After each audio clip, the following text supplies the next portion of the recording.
brought to you by V-Guard. ગાંધીનગરના દહેગામમાં કોલેરાના રોગચાળાએ માથું ઊંચક્યું છે. છેલ્લા એક સપ્તાહમાં કોલેરાના 8 કેસ નોંધાયા છે. વકરતા કોલેરાને નાથવા માટે નગરપાલિકા સહિતનું તંત્ર કામે લાગ્યું છે. નગરપાલિકાના પ્રાદેશિક નિયામક આર ડામોરે દહેગામની મુલાકાત લીધી. પાલિકા પ્રમુખ અને ચીફ ઓફિસર તાલુકા આરોગ્ય અધિકારીની કામગીરીની સમીક્ષા કરવામાં આવી. હાલ દહેગામમાં સફાઈ, પાણીનું શુદ્ધિકરણ સહિતની કામગીરી હાથ ધરવામાં આવી છે. પાણીના લીકેજ શોધી તેને રિપેર કરવા નવી 5 કિલોમીટર લાંબી પાણીની લાઇન નાખવાની કામગીરી પણ હાથ ધરાઈ છે. આરોગ્ય વિભાગે શહેરમાં સર્વેની કામગીરી અને ક્લોરીન ટેબ્લેટ વિતરણની કામગીરી શરૂ કરી છે. અસરગ્રસ્ત વિસ્તારોમાં ટેન્કરથી પાણી પુરવઠો પહોંચાડવામાં આવી રહ્યો છે. આપણે એકદમ ક્લીન કરતા આવવાનું છે.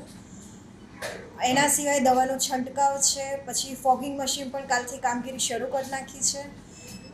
એના સિવાય સુપર ક્લોરિનેશન તો આપણું ચાલુ છે. જ્યાં પ્રશ્ન છે, જ્યાં નવીની પાણીની પાઇપલાઇન નથી નંખાઈ, ત્યાં હજી ટેન્કરથી સુપર ક્લોરિનેશન કરીને પાણી આપી રહ્યા છે. એ સિવાય આપણે પેમ્ફલેટ પત્રિકા છે, વોલ પેઇન્ટિંગ છે.